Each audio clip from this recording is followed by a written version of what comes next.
Chaque fois que décembre se profile, le système met en marche sa machinerie et sans nous en rendre compte, nous devenons des pièces parfaitement programmées.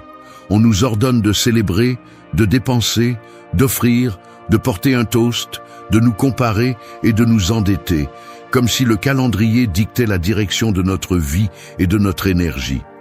Il ne s'agit pas seulement de lumières et de souhaits, mais d'une chorégraphie collective qui, année après année, nous entraîne vers l'épuisement, l'anxiété et une dette qui pèse plus que n'importe quel toast vide. Quand a été la dernière fois que tu as vraiment choisi comment vivre ces dates?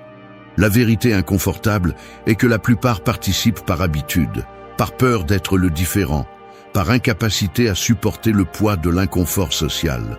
Le système le sait. Tant que tu te distrais à accomplir des rituels imposés, tu te déconnectes de ta volonté et ta liberté s'affaiblit en silence. Ici, la discipline stoïque n'est pas un ornement philosophique, mais un bouclier. Apprendre à observer, filtrer et résister à la manipulation est un acte de rébellion. Tu n'es pas libre si tu répètes ce que tout le monde fait. Ce qu'on te vend comme célébration est en réalité un mécanisme calculé pour que tu continues à courir dans la roue. Tu vas découvrir pourquoi la véritable autonomie ne commence pas par un toast, ni ne se termine par un compte vide, mais au moment exact où tu décides de cesser de vivre selon le scénario des autres et commences à regarder de face le coût réel de chaque acte. La liberté ne se célèbre pas, elle se construit pas à pas, en dehors du théâtre collectif. 1. Remets en question le sens de chaque célébration. La plupart des gens célèbrent sans comprendre pourquoi. C'est la réalité inconfortable. Tu te traînes d'un rituel à l'autre, simplement parce que c'est ce qui est attendu, parce que c'est dicté par le calendrier, parce que c'est ce que font tous ceux qui t'entourent. Tu ne remets pas en question, tu te contentes de répéter. Et dans cet acte automatique, tu livres ton énergie, ton argent et ton temps à un système qui se nourrit de ton obéissance aveugle. Crois-tu vraiment que faire des cadeaux, s'endetter et feindre la joie est un acte de liberté? Ce n'est pas le cas. C'est de la programmation. C'est la répétition d'un schéma qui ne t'appartient même pas, mais que tu défends bec et ongle parce qu'il te donne un minimum de sentiment d'appartenance et parce que le défier te ferait sentir mal à l'aise en dehors du troupeau. Cet inconfort est précisément la porte que tu ne veux pas franchir, car il exige que tu penses par toi-même et que tu assumes le coût d'être différent. C'est brutal, comme on t'a appris à associer célébration avec dépense, avec excès, avec l'obligation d'aller bien et de paraître heureux, même si à l'intérieur, la fatigue et l'insatisfaction s'accumulent comme une dette émotionnelle qui ne se termine jamais de se rembourser. Tu as appris à mesurer la valeur d'une date par la taille du banquet, la quantité de cadeaux ou le nombre de photos souriantes que tu parviens à publier sur les réseaux. Mais tu t'arrêtes rarement pour te demander « Quel est le véritable sens de tout cela pour moi ?» Que recherchais-je, au-delà de suivre le scénario imposé par la culture et le marché? Chaque fois que tu acceptes cette célébration sans filtre, tu renforces le mécanisme de contrôle mental que d'autres ont conçu pour toi. Tu n'es pas le protagoniste, tu es une pièce de la machine.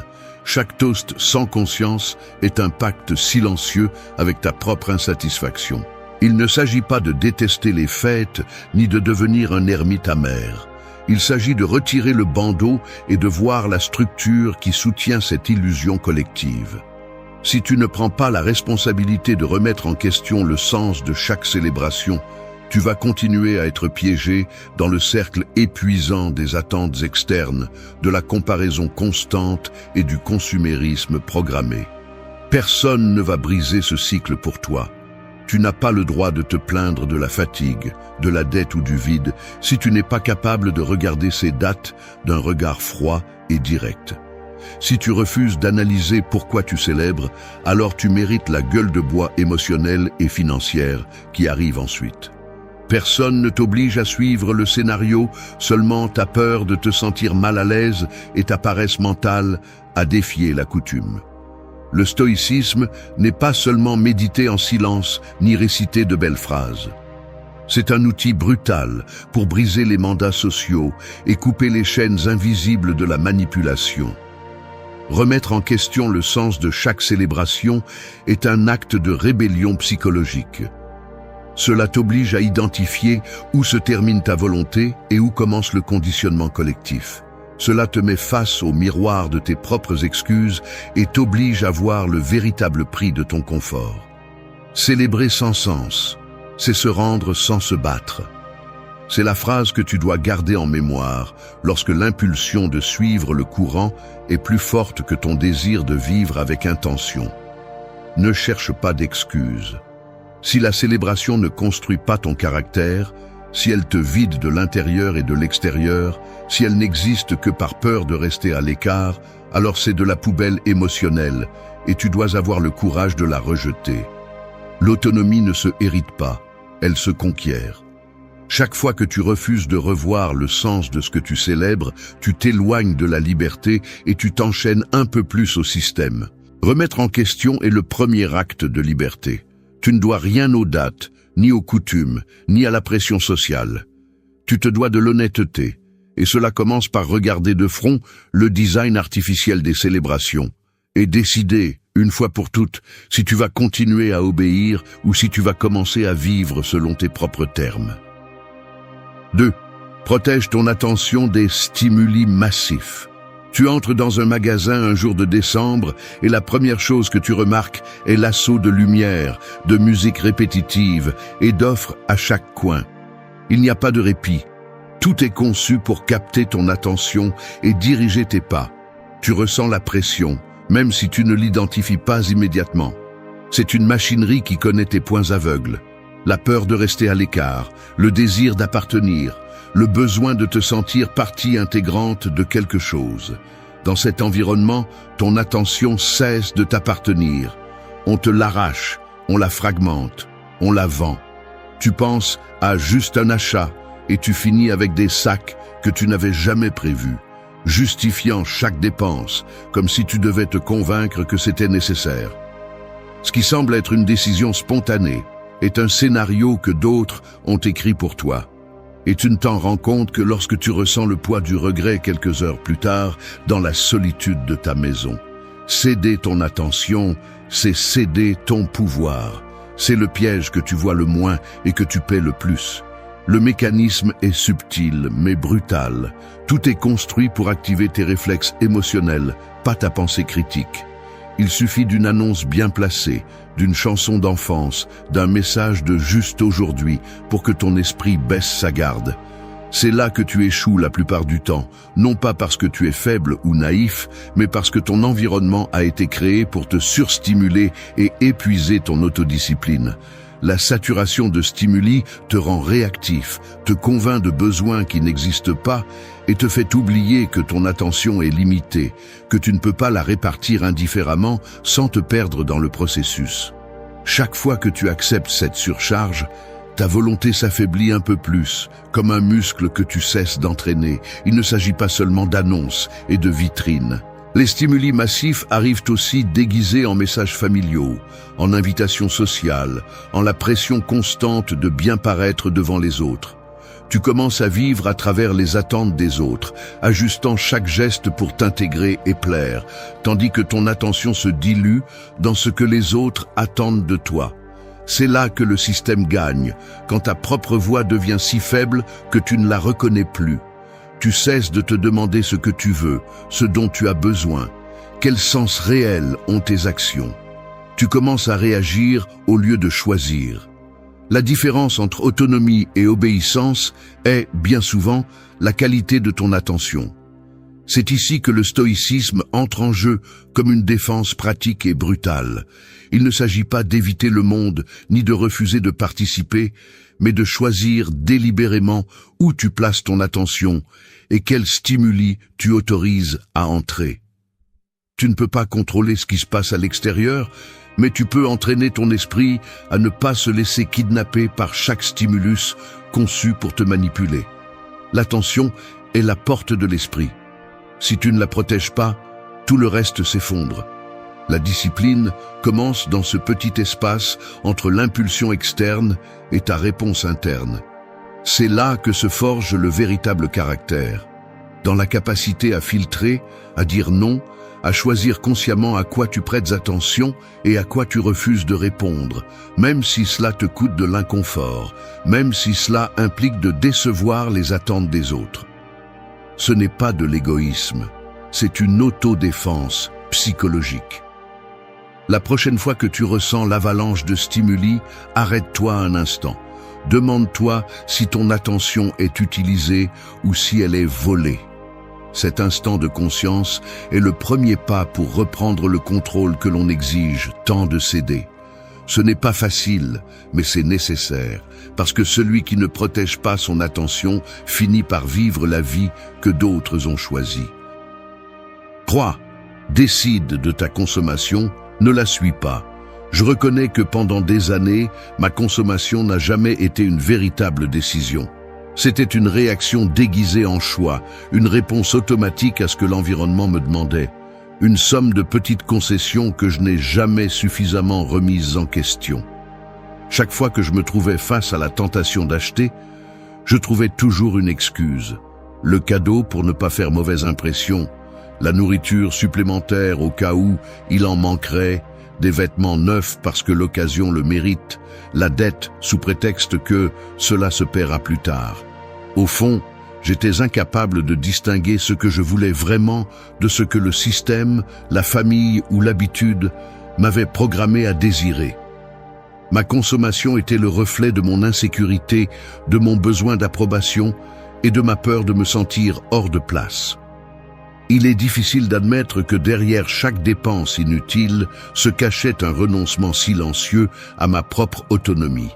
Si tu l'analyses froidement, la logique de la consommation imposée pendant ces périodes fonctionne comme une machine parfaitement huilée. Les stimuli arrivent en cascade, d'abord la pression sociale, puis la comparaison, et enfin la promesse trompeuse que l'achat de quelque chose résoudra un manque intérieur. La séquence est précise.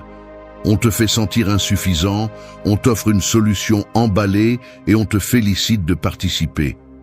Ainsi, tu deviens un rouage de plus, répétant des mouvements qui semblent volontaires mais qui ont un propriétaire extérieur. Rien de tout cela n'est le fruit du hasard. Le système sait que tant que ta décision de consommer est réactive, tu es prévisible et manipulable. Il n'y a pas de liberté là-dedans, juste une illusion de contrôle. La clé réside dans la manière dont tu décides où va ton argent et ton énergie. Il ne s'agit pas de diaboliser la consommation, mais de démasquer son origine. Si ce que tu achètes répond à une pression, à une peur ou à un besoin de t'intégrer, le coût est toujours plus élevé qu'il n'y paraît. Le prix ne se trouve pas seulement sur le ticket de caisse, mais dans la fracture de ton caractère, dans l'affaiblissement de ta volonté, dans cette fatigue silencieuse que tu ressens après avoir cédé encore une fois. La différence entre décider et suivre réside dans le filtre mental que tu appliques avant d'agir. Te poser, de manière inconfortable et honnête, la question de l'origine de cet élan et à qui il profite réellement. Reprogrammer la consommation est un travail inconfortable, car cela implique de mettre des limites là où il n'y avait auparavant que des habitudes. Cela signifie dire non même si cela dérange les autres, supporter le regard de désapprobation et résister à l'envie de te justifier chaque fois que tu choisis différemment. C'est entraîner ton attention pour que le désir ne soit pas un reflet, mais une conséquence logique de tes valeurs. Le stoïcisme le dit sans détour. Tu n'es pas libre tant que tu continues à acheter ce dont tu n'as pas besoin. Cette phrase est brutale, mais nécessaire. Parce que chaque décision de consommation, si petite soit-elle, est aussi une décision sur qui a le contrôle de ta vie. Rien de tout cela n'est théorique. C'est un exercice quotidien de filtrage, de mise à l'épreuve de tes véritables priorités et de rappel que la consommation ne te définit pas, ne te donne pas de valeur et ne te protège pas de la solitude ou de l'inconfort. La consommation délibérée est une déclaration d'indépendance mentale. Chaque fois que tu choisis en pleine conscience, tu récupères un peu de ce pouvoir qui t'a été silencieusement arraché. Décide de ta consommation, ne la suis pas. Cette différence, bien qu'elle semble petite, est le seuil entre une vie conçue par d'autres et une vie choisie par toi.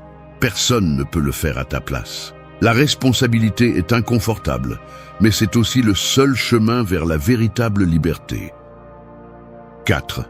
Redéfinis la valeur de ton énergie. Pense à cela comme à la batterie d'un téléphone que tout le monde peut voir. Chaque geste d'approbation que tu offres, chaque engagement que tu acceptes par habitude, chaque heure passée dans des conversations qui te vident, épuise ta charge sans que tu ne t'en rendes compte. Il n'y a pas d'alarme, pas d'avertissement, juste cette lente descente du niveau interne jusqu'à ce que la fatigue te surprenne et que tu ne te souviennes plus où est passée ton énergie. Les autres, tout comme des utilisateurs affamés de Wi-Fi public, se connectent à ta réserve chaque fois que tu cèdes par inertie, chaque fois que tu offres ton temps à ce qui ne te rapporte rien et qui ne t'importe pas. La ville bouillonne autour de toi, les messages clignotent sur l'écran, le calendrier se remplit de rendez-vous et de réunions que tu n'as pas vraiment choisis.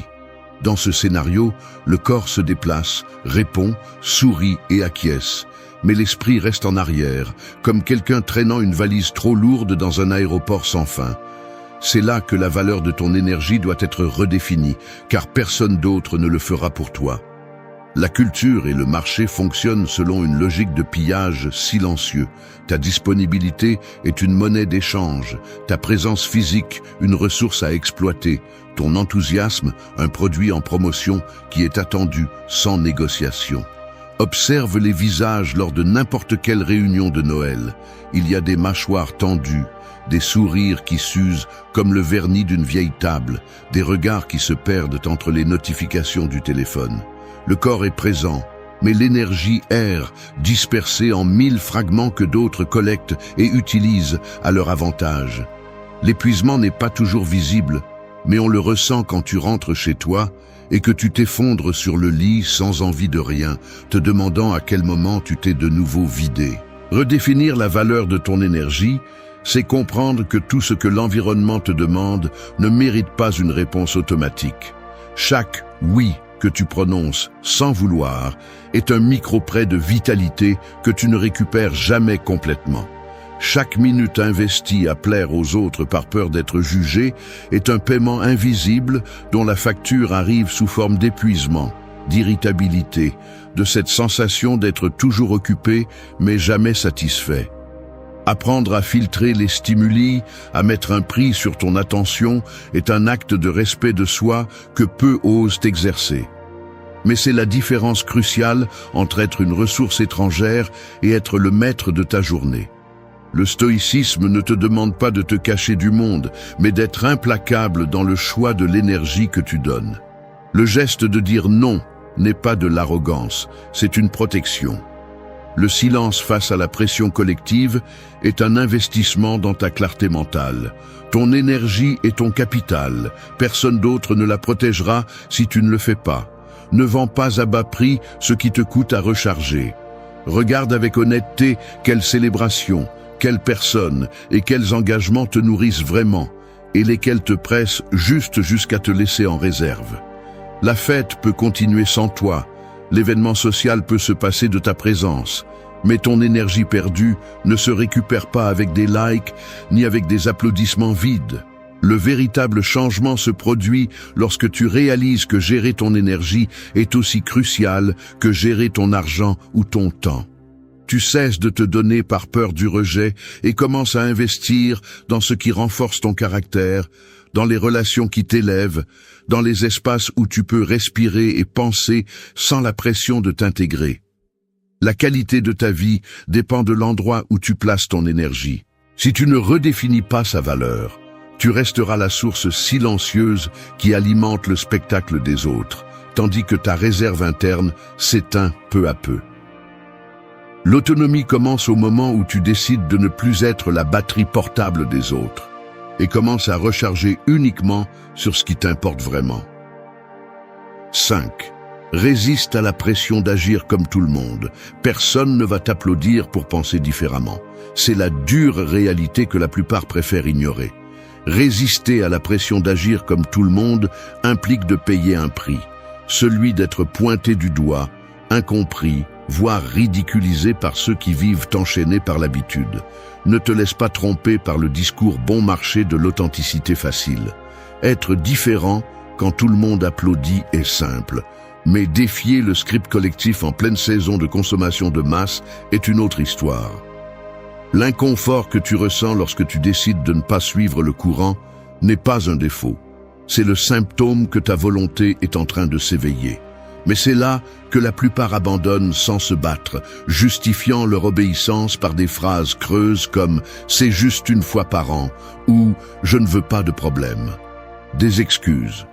Ce qui te paralyse vraiment, c'est la peur de porter le poids de ta propre décision, la terreur que les autres remarquent que tu sors du moule et pendant un moment que tu cesses d'être invisible au sein du troupeau. La pression sociale est le filtre qui sépare ceux qui parlent seulement de liberté de ceux qui l'exercent par des actes concrets. Si tu craques au premier geste de désapprobation, alors ton autonomie n'est qu'une pause. Le système n'a pas besoin de chaîne physique pour te plier, il lui suffit de la force invisible de l'approbation collective. On t'apprend depuis petit à ne pas te démarquer, à faire taire ta voix intérieure quand elle contredit la norme, à ressentir de la culpabilité si tes choix dérangent ceux qui t'entourent. Le résultat est une génération d'adultes fatigués de feindre l'enthousiasme, mais trop à l'aise pour sortir de la file. Et puis, tu te demandes pourquoi tu ressens ce vide après chaque célébration. Pourquoi la satisfaction s'évapore si vite et la dette émotionnelle et financière reste? Ce n'est pas de la magie, c'est une conséquence. L'obéissance répétée devient un reflet. Chaque fois que tu cèdes, tu renforces le schéma et tu deviens ton propre geôlier. Tu veux une phrase à retenir? Le prix d'être pareil est la trahison de ce que tu es. Il n'y a pas de concession mineure. Chaque concession est une fracture dans ton caractère qui, additionnée, finit par te transformer en spectateur de ta propre vie. La véritable différence ne réside pas dans ce que tu dis, mais dans ce que tu as le courage de soutenir lorsque tout le monde te pousse dans la direction opposée. Rompre la dynamique d'agir comme les autres n'est pas une question de rébellion superficielle, mais de discipline mentale et de clarté de but. On va te regarder bizarrement, on va questionner tes motivations, on va essayer de te ramener dans le circuit de l'approbation mutuelle. Ta tâche est de résister à cette traction, même si cela implique de porter le poids de l'inconfort de la différence. La pression est réelle, mais ton droit à décider ce que tu célèbres, comment tu le célèbres et surtout pourquoi, l'est aussi. Tu n'as pas besoin de permission pour vivre selon tes propres termes, mais tu dois supporter le poids de la désapprobation des autres sans vendre tes principes au premier rabais émotionnel qu'on te propose. Cesse de chercher la validation de ceux qui n'osent rien remettre en question. Le respect de soi ne se mendie pas, il se construit à travers des décisions inconfortables et cohérentes. Chaque fois que tu résistes à la pression d'agir comme tout le monde, tu entraînes ce muscle interne qui te sépare de la médiocrité et te rapproche de l'autonomie réelle. Le stoïcisme n'est pas une posture passive ni un déguisement de supériorité, c'est la pratique quotidienne de choisir délibérément, même lorsque le monde entier exige ta soumission. Être différent n'est pas un accident, c'est une conquête. Si tu oses supporter le poids de cette conquête, tu découvres que la solitude temporaire est le prix le plus bas face à la liberté de ne jamais te trahir à nouveau. Le contraire est facile, suivre le courant, te dissoudre dans la foule, faire semblant que rien n'importe. Mais tu sais la vérité, vivre en pilote automatique, c'est mourir à petit feu. La prochaine fois que la pression d'agir comme tout le monde te submerge, souviens-toi que chaque choix conscient est un acte de résistance et que la dignité n'est jamais bon marché. 6. Utilisez l'argent comme un outil, pas comme une échappatoire. L'argent n'est pas un refuge, c'est un outil. C'est la vérité inconfortable que la plupart préfèrent ignorer lorsque les dates arrivent, où tout l'environnement vous pousse à dépenser comme si votre valeur dépendait de la quantité de billets que vous laissez à la caisse. L'impulsion d'acheter, de faire des cadeaux par obligation, de se lancer dans ce jeu de donner et paraître, ne naît pas d'un besoin réel, mais du désir d'échapper à vos propres vides, de couvrir l'inconfort avec des objets, de vous anesthésier avec la promesse d'une satisfaction qui ne dure jamais. Utilisez l'argent pour fuir votre malaise, votre solitude, la pression de vous intégrer, ne fait que vous enfoncer davantage dans la dette qui ne se voit pas toujours dans les chiffres, la dette envers vous-même pour ne pas affronter ce qui vous pèse réellement. Il est facile de justifier chaque dépense avec l'excuse que c'est une occasion spéciale, mais cette phrase est le déguisement parfait de l'évasion. Parce qu'au fond, vous le savez, vous n'achetez pas des cadeaux, vous achetez de petites trêves à votre propre inconfort. Derrière chaque décision impulsive, derrière chaque carte que vous passez sans réfléchir, il y a une croyance installée depuis des années, que l'argent peut acheter la paix, l'acceptation, ou au moins quelques minutes de calme face à l'anxiété que vous ne voulez pas regarder en face. Mais le soulagement que procure le fait de dépenser impulsivement est aussi fragile qu'un bandage sur une plaie que vous ne laissez jamais cicatriser. On vous a appris à associer l'argent à l'évasion, évasion du jugement des autres, de la peur d'être moins, du silence inconfortable à une table pleine de gens qui sourient par habitude. Le système sait que tant que vous utilisez l'argent pour fuir, vous ne le verrez jamais comme un outil, mais comme une bouée de sauvetage qui finit toujours par vous enfoncer davantage. Le piège fonctionne parce qu'il se nourrit de votre besoin d'évasion, pas de votre véritable volonté. Reconnaître ce mécanisme interne est brutalement inconfortable, mais nécessaire si vous voulez sortir du cycle. L'argent n'a de sens que lorsque vous l'utilisez pour construire, pas pour couvrir, pour investir dans ce qui vous renforce, pas dans ce qui vous endort. Chaque fois que vous dépensez pour éviter de sentir, le prix est double. Vous perdez votre épargne extérieure et vous vous endettez encore plus avec votre intégrité.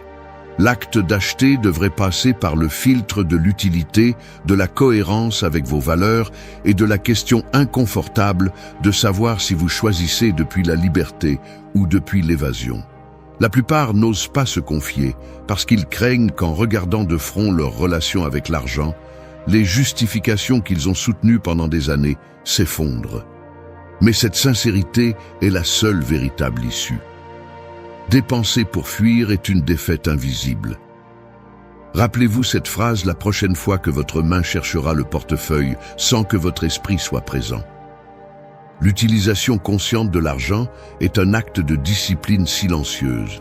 Ce n'est pas se refuser tout, ni devenir un martyr de l'austérité, mais assumer la responsabilité de décider depuis la lucidité, pas depuis l'impulsion. L'argent bien utilisé vous donne des options, renforce votre autonomie et devient une extension de votre volonté, pas une chaîne de plus. Mais cela n'arrive que lorsque vous avez le courage de freiner, de vous interroger avec une honnêteté brutale sur pourquoi et pour qui vous dépensez. Lorsque vous choisissez depuis la conscience, même l'acte le plus simple d'achat ou de cadeau se transforme en une déclaration d'indépendance intérieure. Le véritable luxe est de ne pas avoir besoin de fuir vous-même. Entraîner cette vision nécessite une vigilance constante, car le monde ne va pas cesser de vous offrir des excuses pour dépenser dans ce dont vous n'avez pas besoin. Chaque fois que vous utilisez l'argent comme un outil au lieu d'un refuge, vous récupérez une partie de votre pouvoir. L'argent ne résout pas les vides, il ne fait que les déguiser.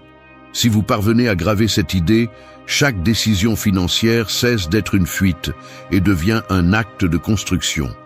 Ainsi commence la véritable liberté, lorsque vous cessez d'utiliser l'argent pour fuir et commencez à l'utiliser pour avancer. 7. Choisis tes rituels, pas ceux hérités. Un dimanche comme les autres, après le repas en famille, quelqu'un propose de faire le même toast que d'habitude.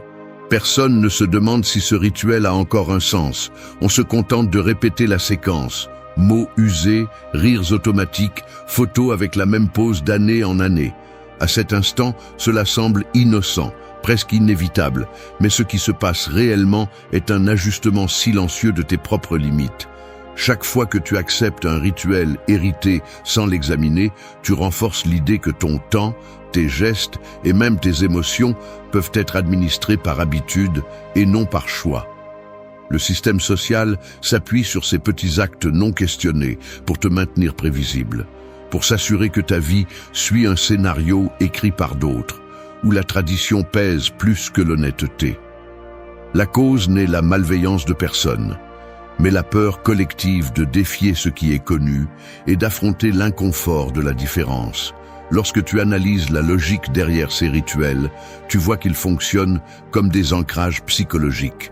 Ce sont des mécanismes qui te lient à la répétition, sous prétexte d'identité, d'union, de normalité. Mais à quel prix? Le coût est de perdre la faculté de choisir ce que tu célèbres et comment tu le fais. Tes rituels deviennent des exigences externes et ton autonomie s'érode à chaque geste automatique. Le résultat est une vie qui, bien qu'elle semble tienne en surface, répond davantage à la programmation collective qu'à tes véritables priorités. C'est là que réside le piège. Plus tu répètes l'hérité sans filtre, plus il devient difficile de distinguer ce qui t'importe vraiment de ce que l'on t'a seulement appris à valoriser. La répétition sans sens est l'usine de la médiocrité. Cette phrase devrait toujours être présente à ton esprit lorsque tu ressens la tentation de ne pas questionner. Il ne s'agit pas de détruire tous les rituels, ni de rejeter la convivialité par principe, mais de filtrer avec rigueur ce qui mérite d'être conservé et ce qui n'a plus sa place dans ta vie. Le stoïcisme propose ce filtre. Te demander avec une brutalité honnête si chaque rituel ajoute ou soustrait à ton caractère, s'il te rapproche de la liberté ou t'enchaîne un peu plus. Prendre cette décision exige un travail intérieur inconfortable, car cela implique de décevoir des attentes, de supporter des regards de perplexité et d'affronter le vide temporaire qui surgit lorsque tu sors du scénario. Mais cet inconfort est le juste prix de l'autonomie, la capacité de choisir tes propres rituels, même si cela signifie être seul un temps ou sembler bizarre aux yeux de ceux qui n'osent jamais remettre quoi que ce soit en question. Le confort est l'ennemi du choix. Chaque fois que tu cèdes par inertie, le muscle de ta volonté s'atrophie un peu plus. L'analyse doit être froide. Quels rituels te construisent et lesquels n'existent que par pression ou par peur du désaccord? À qui sert-il que tu participes sans réfléchir? Si la réponse est que tu répètes seulement pour éviter les conflits ou pour ne pas te sentir différent, alors ce rituel ne t'appartient pas. Tu as le droit et la responsabilité de redessiner tes propres symboles, de créer des façons de célébrer ou de marquer le temps qui reflètent tes valeurs actuelles, pas seulement celles qui t'ont été héritées sans consultation. Choisir tes rituels n'est pas un acte de rébellion vide, mais de maturité psychologique. C'est l'exercice conscient de mettre ta vie sous tes propres termes, même si cela implique de perdre les applaudissements faciles de la foule. La vraie liberté commence lorsque tu décides de ne plus être l'écho des coutumes des autres et que tu oses être l'architecte de tes propres actes. 8. Construire la liberté en agissant en dehors du script. Ce qui est inconfortable dans tout cela, c'est que chaque fois que je décide de ne pas suivre le script, je ne le fais pas avec la certitude de celui qui a déjà trouvé toutes les réponses, mais avec le poids interne du doute et l'inconfort de me sentir hors de place. Il y a un moment où tu te rends compte que tu ne corresponds pas à la scène que d'autres ont montée. Tu es dans la salle. Tout le monde répète des blagues que tu connais par cœur. Quelqu'un débouche une bouteille avec l'enthousiasme appris des années précédentes et tu perçois la chorégraphie exacte de gestes, de rires et de phrases qui se répètent comme dans un cycle programmé. Ton corps est assis à la table, mais ton esprit enregistre chaque petit détail. L'échange de regards quand tu décides de ne pas lever ton verre, le silence gênant quand tu refuses une invitation, la tension subtile dans la mâchoire de celui qui sent que ta simple négation menace l'équilibre rituel. Ce n'est pas facile, ce n'est pas héroïque, c'est simplement honnête. Tu ressens le poids de la différence, la pression des attentes flottant dans l'air, le froid laissé par l'isolement volontaire. Mais quelque chose s'active à cet instant.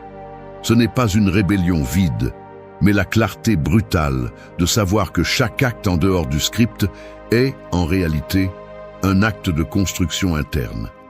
La liberté ne se voit pas, mais elle se ressent dans le pouls accéléré lorsque tu décides de ne pas participer à une dépense inutile, dans la sueur froide qui parcourt ton dos, lorsque tu préfères le silence à la conversation vide, dans le regard de surprise de ceux qui ne comprennent pas pourquoi tu choisis de passer une nuit seule, à lire ou à écrire, au lieu de te joindre à la célébration programmée.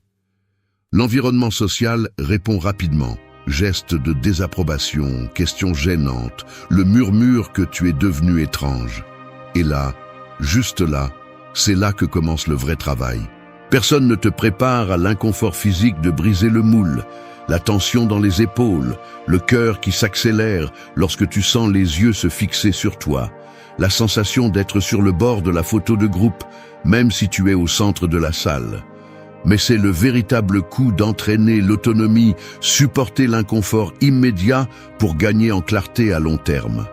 Agir en dehors du script ne signifie pas crier ta différence, ni chercher de l'attention, mais soutenir des décisions petites et cohérentes au milieu de la pression. C'est le geste de ne payer que pour ce dont tu as besoin. La fermeté de dire « non, merci » quand tout te pousse à accepter. Le calme de rester chez soi quand l'agenda social exige une présence obligatoire. Chacun de ces actes est une brique dans ta liberté. La liberté se construit dans l'inconfort, geste par geste. Il n'y a pas de grands discours, juste des choix concrets qui s'enchaînent jusqu'à former un caractère difficile à manipuler. Le quotidien devient le véritable terrain d'entraînement. Le supermarché rempli de stimuli conçus pour activer ton impulsion réactive, le groupe familial qui insiste sur le fait que c'est ainsi que cela a toujours été fait, le collègue qui attend que tu dépenses plus juste pour ne pas rompre l'harmonie. Chaque fois que tu choisis selon ton propre critère, même si personne ne le célèbre, tu marques une limite invisible que personne d'autre ne peut tracer pour toi. Le prix est réel, moins d'acceptation automatique, plus de solitude transitoire, l'inconfort de te sentir observé comme si tu étais une erreur dans la matrice. Mais derrière cette friction, la récompense est tangible, des jours plus légers, moins de dettes, une énergie qui ne s'épuise pas à plaire à tout le monde et surtout la certitude que tes actions répondent à ta volonté et non à la programmation collective. Sortir du script n'est pas un acte de rupture spectaculaire, mais la somme quotidienne de micro-décisions inconfortables. L'autonomie s'entraîne dans le supermarché, à table, sur l'écran de confirmation d'un achat que tu décides de ne pas faire. Chaque acte en dehors du script est un investissement dans ton caractère. Personne ne va t'applaudir pour cela, mais personne ne pourra non plus contrôler une vie que peu à peu, tu reconstruis depuis l'honnêteté et l'intention. Merci d'être resté jusqu'à la fin de la vidéo. Si vous avez tout vu, commentez « Je suis stoïcien » comme notre signe secret, indiquant que vous êtes un véritable apprenant du stoïcisme. N'oubliez pas de vous abonner et de liker la vidéo si elle vous a plu. Rendez-vous dans la prochaine vidéo et rappelez-vous, continuez à cultiver votre esprit stoïque.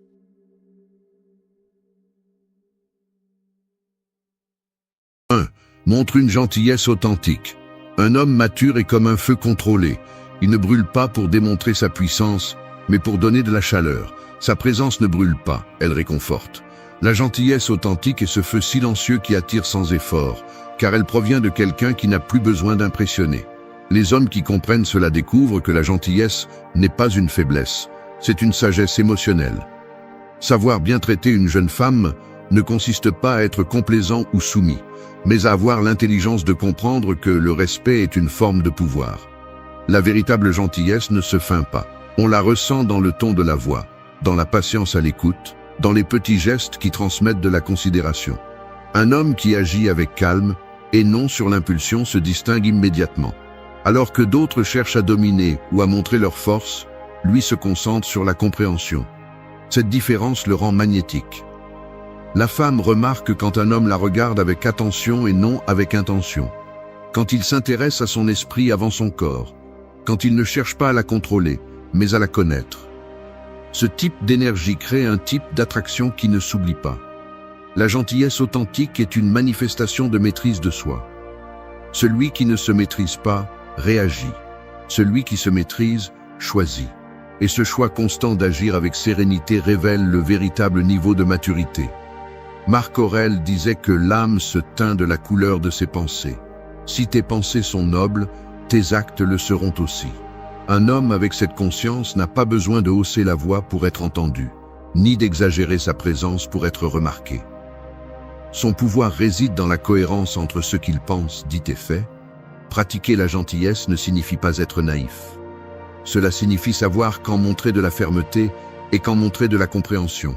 Cela signifie avoir assez de contrôle pour ne pas se rabaisser au conflit et la force de rester calme quand les autres perdent l'équilibre. La femme perçoit ce contrôle de soi comme une forme de stabilité émotionnelle, et la stabilité est ce qui donne le plus de sécurité.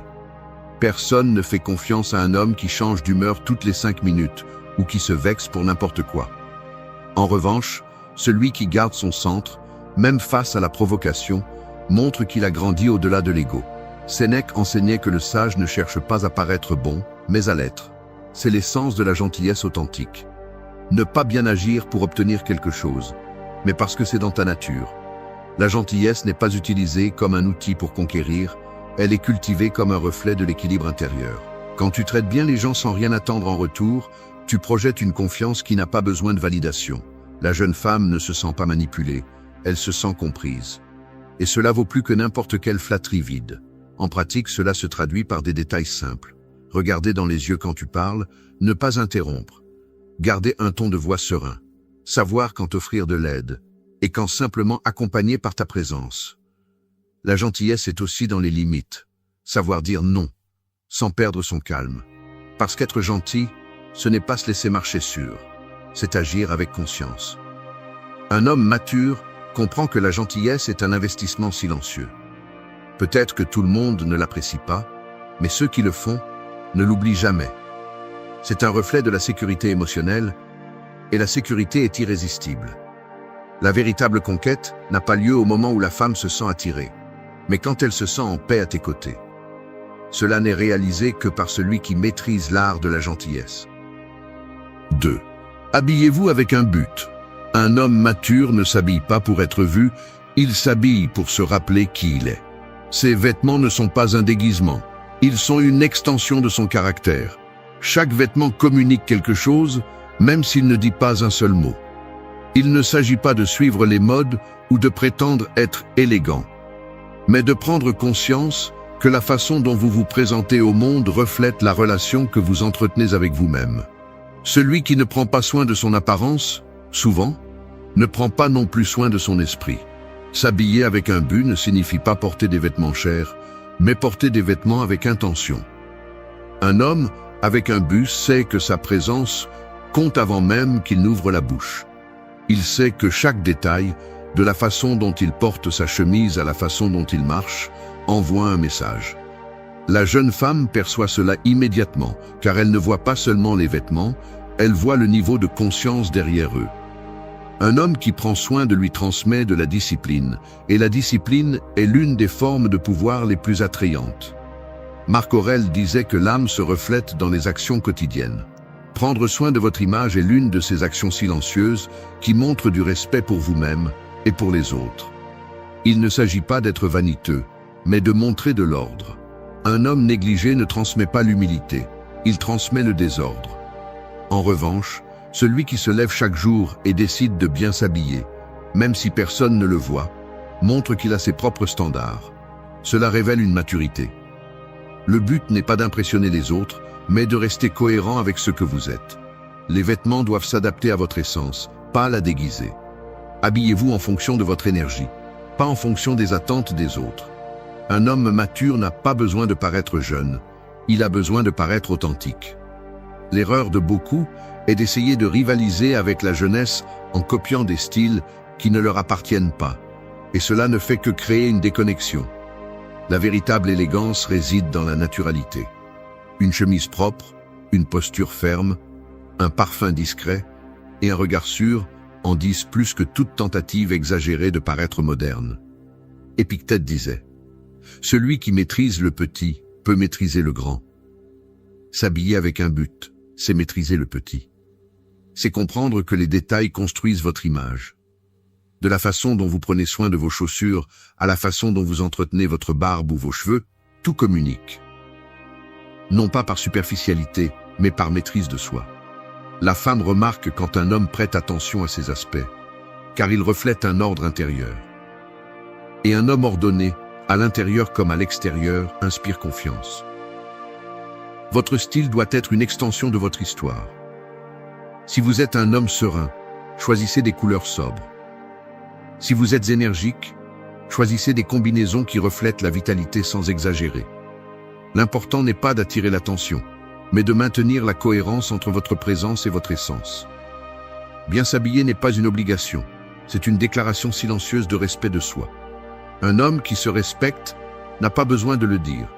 Cela se voit à la façon dont il prend soin de chaque détail de lui-même. Il y a aussi quelque chose de profondément psychologique dans la façon de s'habiller. Lorsque vous vous habillez avec un but, votre esprit s'aligne sur une version plus ferme de vous-même. Vous vous comportez différemment, vous parlez différemment, vous agissez différemment. C'est un rappel physique de votre standard interne. Beaucoup d'hommes perdent ce pouvoir, parce qu'ils pensent que les vêtements n'ont pas d'importance. Mais ce qui n'a vraiment pas d'importance, c'est ce qui ne représente rien. Votre tenue est un outil de concentration. Lorsque vous l'utilisez bien, votre environnement répond à cette énergie. La jeune femme ne cherche pas l'ostentation, elle cherche la présence. Et la présence se construit avec équilibre. Non pas avec excès, mais avec intention. 3. Maîtrise tes émotions. Il y a des hommes qui se brisent de l'intérieur à la première contrariété et d'autres qui, même au milieu du chaos, gardent leur calme comme si la tempête obéissait à leur respiration. C'est la différence entre réagir et répondre. Maîtriser ses émotions ne signifie pas les réprimer, mais les comprendre, les canaliser et les utiliser comme une énergie positive. Celui qui maîtrise ses émotions a le contrôle de lui-même, et ce contrôle est l'un des traits les plus irrésistibles qu'un homme mature peut avoir. L'homme qui perd le contrôle face à une provocation montre son immaturité, révèle son insécurité. La jeune femme remarque immédiatement lorsqu'un homme n'a pas de maîtrise émotionnelle, car ces hommes ont tendance à parler de force, mais vivent dans la faiblesse. La véritable force réside dans la tempérance, pas dans l'agression. Marc Aurèle a écrit « La meilleure façon de te défendre est de ne pas ressembler à ton agresseur ». L'homme mature comprend que tout ne mérite pas une réponse, que le silence est aussi une forme de pouvoir. Maîtriser tes émotions ne signifie pas vivre sans ressentir. Cela signifie avoir l'intelligence de ne pas laisser tes émotions diriger tes actions. La colère, la jalousie, la frustration ou l'anxiété sont des signaux, pas des ordres. Et quand tu apprends à les écouter sans leur obéir aveuglément, tu commences à vivre de la raison et non de l'impulsion. C'est cela, la véritable masculinité consciente. Non pas celle qui cherche à contrôler les autres, mais celle qui se contrôle elle-même. L'autocontrôle s'entraîne dans les petits moments.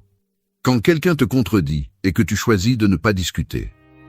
Quand tu ressens de la colère et que tu préfères respirer avant de réagir. Quand tu ne laisses pas l'émotion du moment décider de ce que tu regretteras plus tard. Chacune de ces décisions renforce ton caractère. C'est un exercice quotidien d'autodiscipline. Et c'est dans cette discipline silencieuse que se construit l'attrait le plus puissant. La sérénité. Épictète enseignait que ce qui perturbe l'homme ne sont pas les choses, mais l'opinion qu'il a d'elles. Si quelque chose te dérange, ce n'est pas le fait en soi, mais ton interprétation. Maîtriser tes émotions, c'est maîtriser ton récit. C'est arrêter le bruit interne qui déforme la réalité. Quand tu y parviens, plus personne ne peut te manipuler. Ni la colère, ni la culpabilité, ni l'euphorie ne te gouvernent. Tu deviens prévisible seulement pour toi, pas pour les autres. La jeune femme perçoit cela immédiatement. Elle se sent en sécurité avec un homme émotionnellement stable. Elle sait qu'elle peut faire confiance à son jugement, car elle ne traite pas avec quelqu'un d'impulsif, mais avec quelqu'un de centré. La stabilité émotionnelle ne se feint pas, elle se construit. On la voit dans les yeux, on la remarque dans les gestes, on l'entend dans le ton. Un homme qui maîtrise ses émotions ne cherche pas toujours à avoir raison, il cherche à maintenir la paix. Et cela génère du respect, une forme d'attraction plus profonde que le simple désir. Maîtriser ses émotions n'est pas un acte d'orgueil, mais d'humilité. C'est reconnaître tes propres limites et apprendre à te gérer sans dépendre de l'extérieur. Si quelque chose te blesse, observe-le avant de réagir. Si quelque chose te frustre, utilise-le comme une opportunité pour mesurer ton évolution. Chaque émotion est une opportunité pour te renforcer, pas pour te perdre. C'est la différence entre celui qui mûrit et celui qui vieillit simplement. Lorsque tu contrôles tes émotions, tu projettes une énergie différente. Ton regard devient ferme, ta voix plus sereine, tes décisions plus stables. Tu n'as pas besoin de démontrer ton pouvoir, car tu l'incarnes déjà. Et ce type de contrôle émotionnel n'attire pas seulement, il inspire. La femme qui t'observe saura qu'elle est face à un homme qui ne s'effondre pas pour des caprices et qui ne s'exalte pas pour des futilités. 4.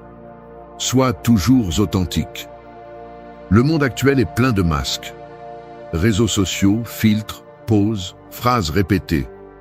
Beaucoup d'hommes vivent en jouant un rôle, essayant de s'adapter à des moules qui ne leur appartiennent pas, jusqu'à ce qu'ils oublient qui ils sont. Mais l'authenticité, cette rare cohérence entre ce que tu penses, dis et fais, est un aimant pour celui qui cherche quelque chose de réel. La jeune femme peut être attirée par la nouveauté, mais elle reste pour la vérité. Et la vérité ne se vend pas, elle se transmet. L'authenticité n'est pas rébellion ni arrogance. C'est la liberté. C'est ne pas avoir peur de te montrer tel que tu es, sans artifice ni personnage. Un homme authentique ne cherche pas l'approbation, car sa valeur ne dépend pas du regard des autres. Il vit selon son propre axe, non pas pour plaire. Cette indépendance émotionnelle génère une attraction qui ne peut être copiée. Alors que les autres changent selon la compagnie, l'homme authentique reste le même en tout lieu. Et cela, dans un monde plein d'imitations, est un luxe. Sénèque disait que celui qui cherche à plaire à tout le monde finit par ne plaire à personne. L'authenticité exige du courage, car te montrer tel que tu es implique d'accepter que tout le monde ne te comprendra pas. Mais c'est le prix de la liberté. Un homme mature ne craint pas le jugement, il l'utilise comme filtre. Il sait que celui qui s'éloigne à cause de son authenticité, en réalité, le libère de la nécessité de faire semblant. Être authentique ne signifie pas être impulsif ou grossier. Cela signifie avoir la maturité d'exprimer ce que tu penses avec respect et fermeté. C'est garder ton essence quel que soit l'environnement.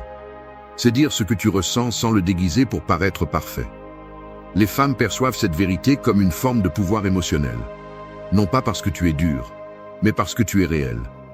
Dans un monde où tout le monde exagère, la sincérité se démarque. L'authenticité est aussi cohérence. Tu ne peux pas parler de sérénité si tu es constamment en ébullition à l'intérieur, ni parler de confiance si ta vie repose sur des apparences. La cohérence entre tes paroles et tes actions construit une réputation qui n'a pas besoin de défense. C'est cette constance qui projette la stabilité. Et la stabilité est le terrain où fleurit l'attraction authentique. La jeune femme ne cherche pas un homme qui a tout. Elle cherche un homme qui est vrai. Pas un homme qui se déguise en maturité, mais un homme qui vit avec elle. L'authenticité ne se remarque pas dans les discours. Elle se ressent dans les silences. Elle se voit dans la façon dont tu traites les autres, dans ta réaction face à la pression, dans la façon dont tu tiens ta parole. Quand tu es cohérent, tu n'as pas besoin de convaincre, tu inspires. Épictète enseignait que la liberté commence quand tu arrêtes d'essayer d'être ce que les autres attendent. Et cela s'applique aussi aux relations. Tu n'attires pas parce que tu prétends être, tu attires par la tranquillité que tu projettes quand tu n'as pas besoin de prétendre quoi que ce soit. L'authenticité est un pur magnétisme, car elle transmet la vérité. Et la vérité, bien qu'elle puisse parfois déranger, attire toujours. Être authentique implique aussi la vulnérabilité. Montrer tes imperfections sans peur démontre la force, pas la faiblesse.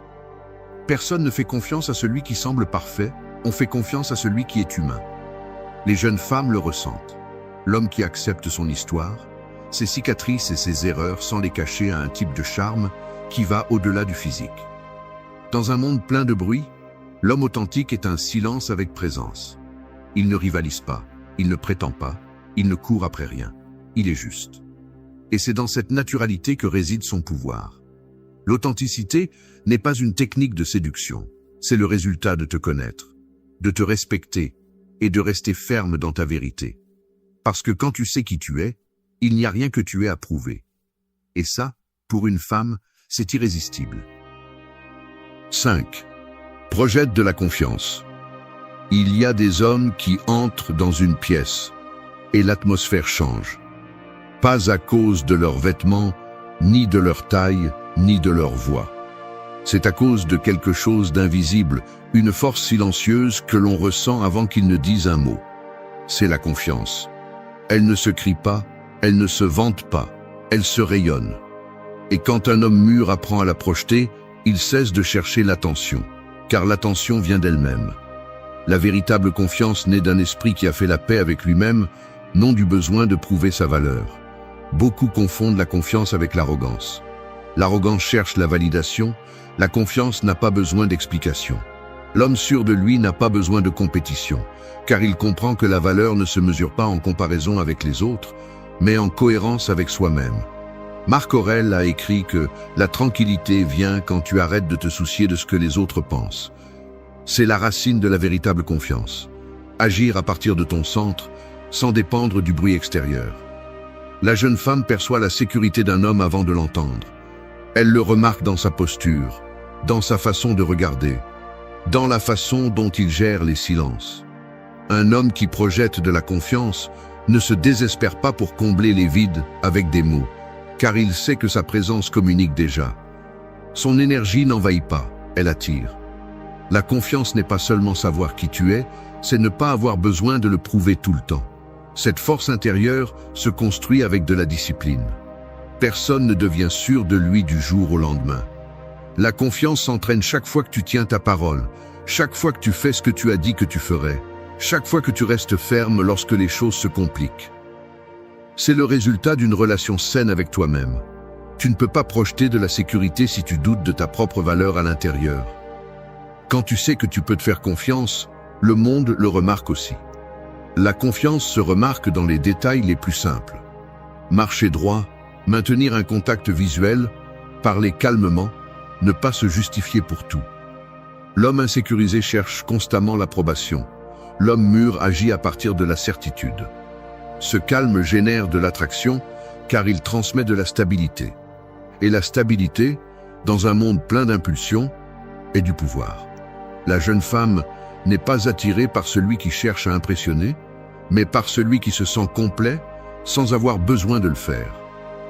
Sénèque disait que celui qui se gouverne lui-même gouverne son destin.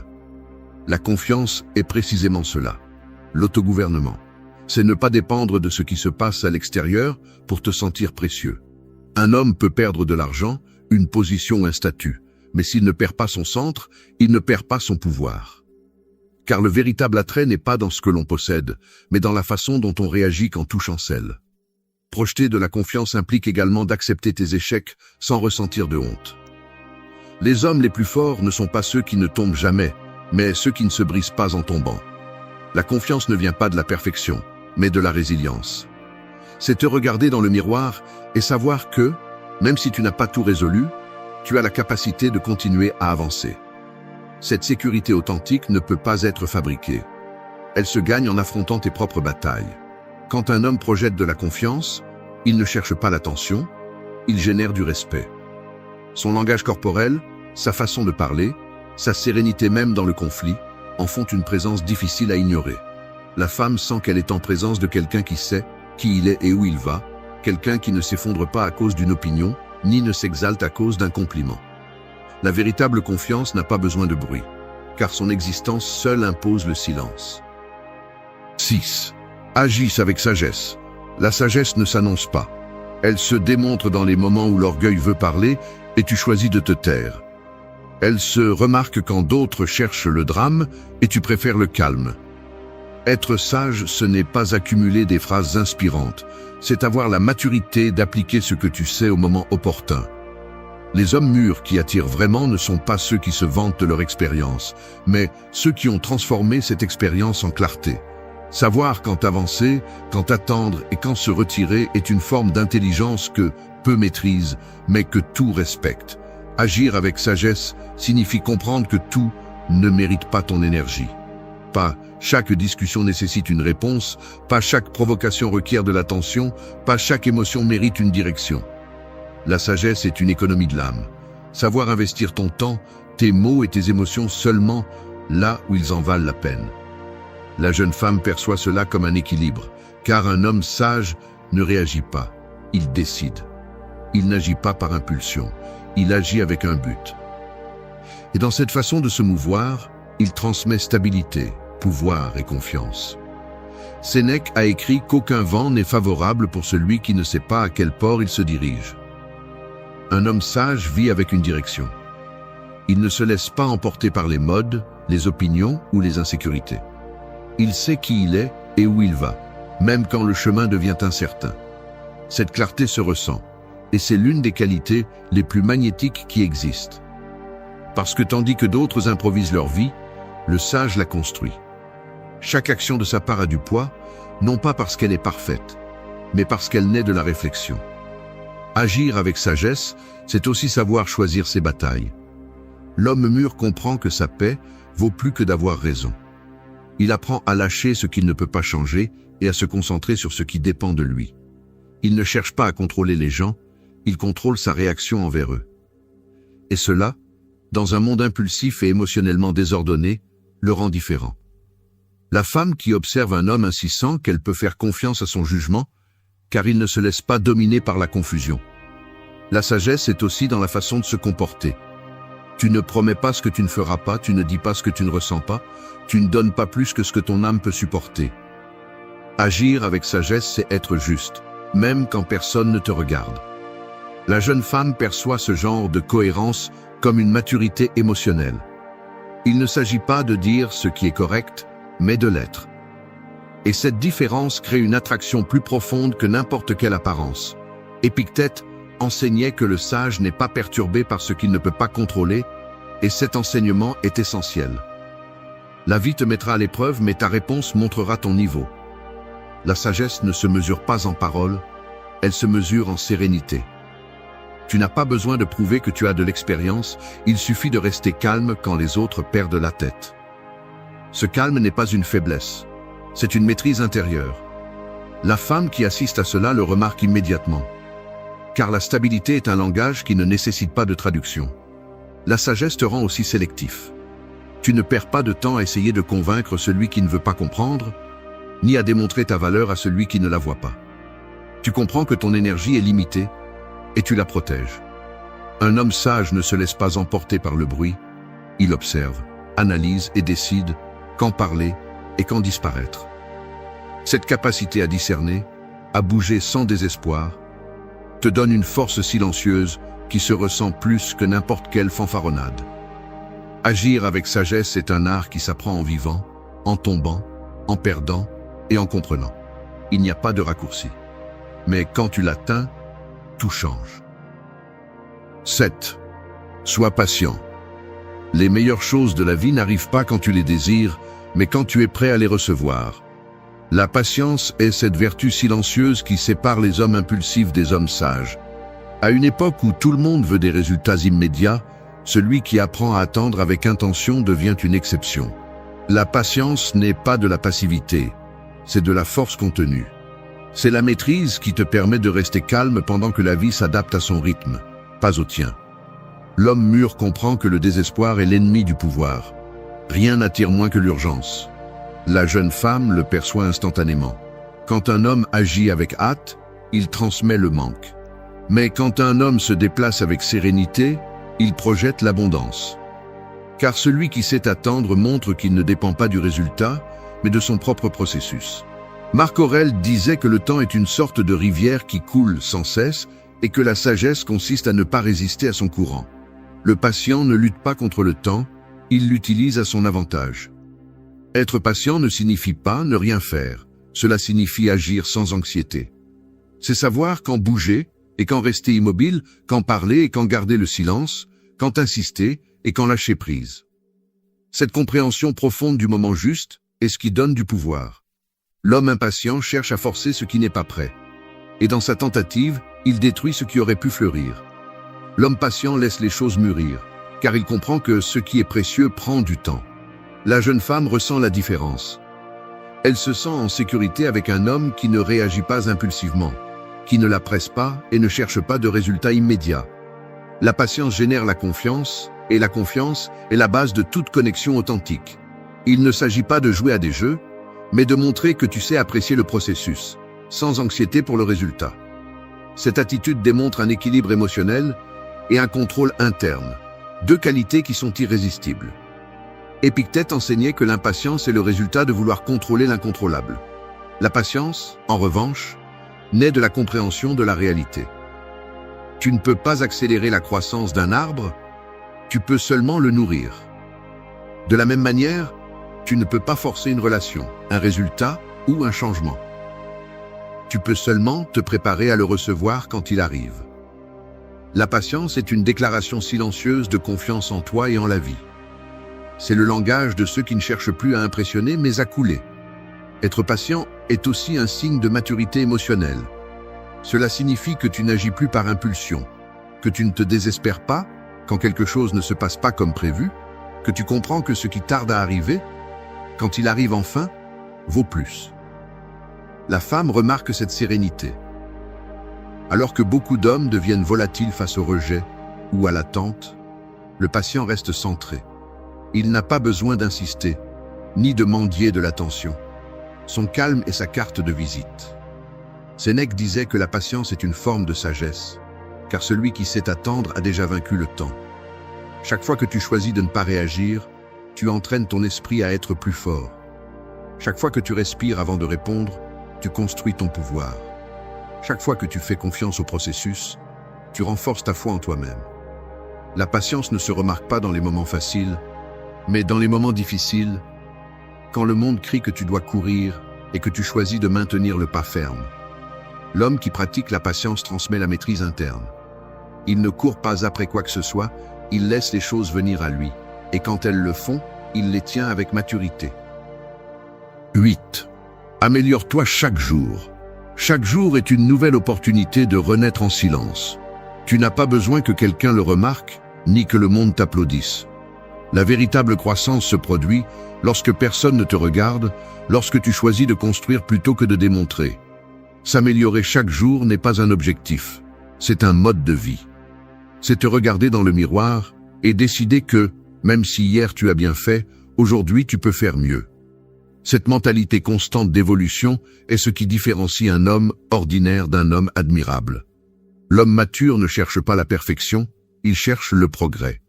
Il comprend qu'il ne s'agit pas de changer brusquement, mais d'affiner son caractère à chaque expérience. L'amélioration quotidienne n'est pas spectaculaire, elle est constante. C'est te lever quand tu n'as pas envie, tenir ta parole même si personne ne la voit, garder ton calme même quand tu pourrais le perdre. La jeune femme perçoit cette constance comme profondément attirante, car la discipline silencieuse projette stabilité et objectif. Sénèque disait que personne ne devient sage par hasard. Chaque progrès nécessite une intention. S'améliorer chaque jour implique de te confronter à toi-même, à tes habitudes, à tes pensées et à tes peurs. Cela signifie ne pas te contenter d'être qui tu étais hier, mais aspirer à être la meilleure version de toi-même. Il ne s'agit pas de te comparer aux autres, mais de te mesurer à toi-même. La véritable maturité commence lorsque tu cesses de chercher l'approbation et commences à chercher l'évolution. L'amélioration n'est pas toujours visible.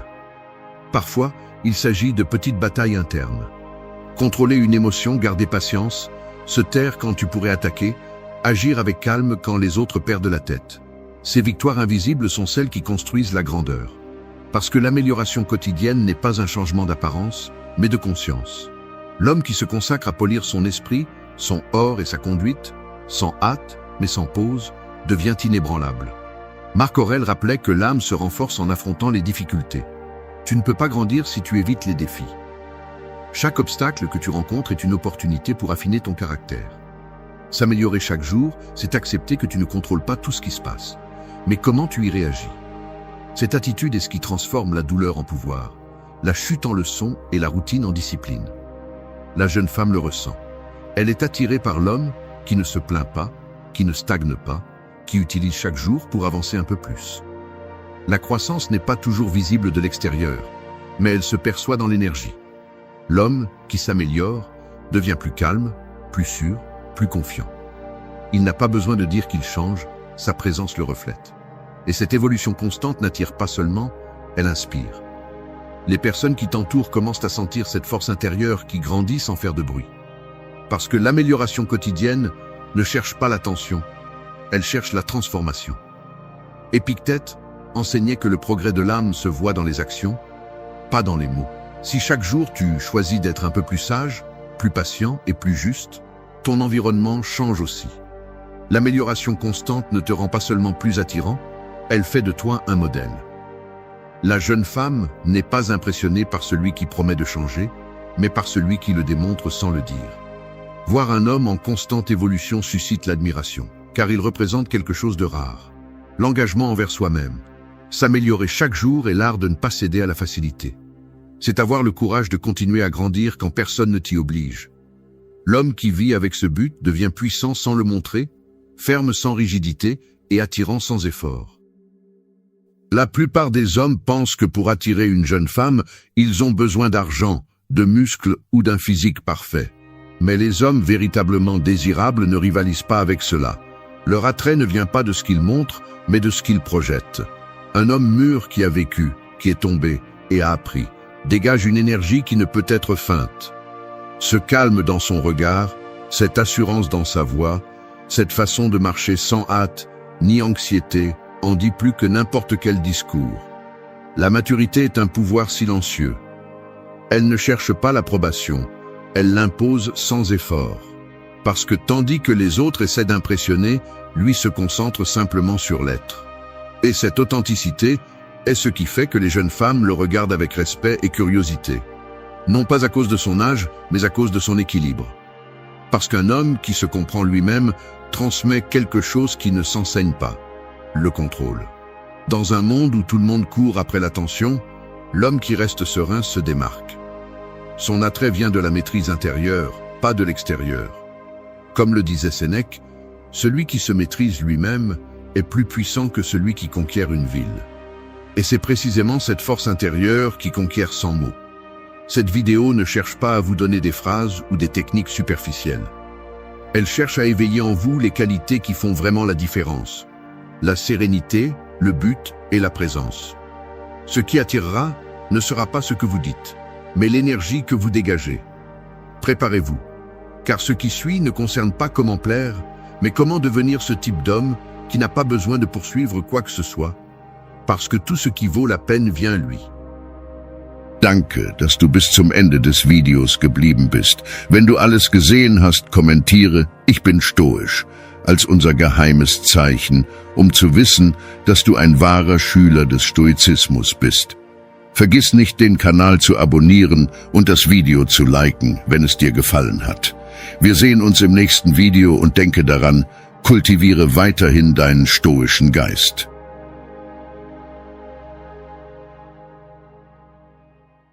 Ton esprit peut être ton meilleur allié ou ton pire ennemi. Tout dépend de qui a le contrôle. Chaque pensée que tu répètes, chaque émotion que tu nourris et chaque mot que tu te dis à toi-même programme ta réalité. Et même si tu ne le remarques pas, la vie que tu vis aujourd'hui est le reflet exact de ce qui se passe dans ta tête. Le problème est que beaucoup veulent changer leur vie sans changer leur esprit. Ils attendent de nouveaux résultats en pensant de la même manière.